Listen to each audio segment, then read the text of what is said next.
Bilang pagdiriwang ng National Children's Month, nakiisa ang mga tauhan ng 1502nd Maneuver Company ng RMFP-15 sa nasabing aktibidad na ginanap sa Ginaang National High School, Bontoc Mountain Province.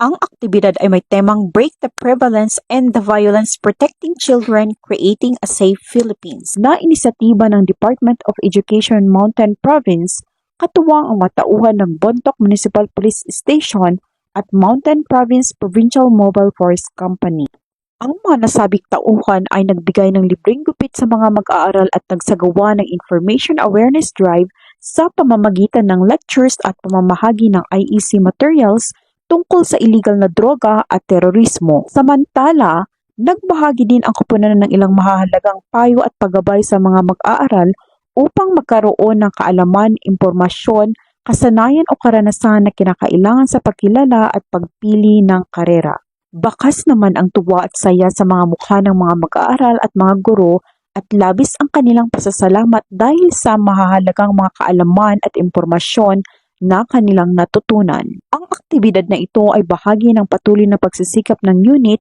na itaas ang kamalayan ng mga kabataan at makapagbigay ng kaalaman upang labanan ang krimen, suportahan ang pag-unlad ng mga kabataan at tiyakin ang isang mas ligtas na kapaligiran para sa lahat tungo sa maunlad at payapang bagong Pilipinas. Mula dito sa Rehiyon Cordillera, ako ang inyong PNN correspondent, Patrolwoman Melba Langbis, alagad ng batas, taga-taguyod ng Balitang Pulis.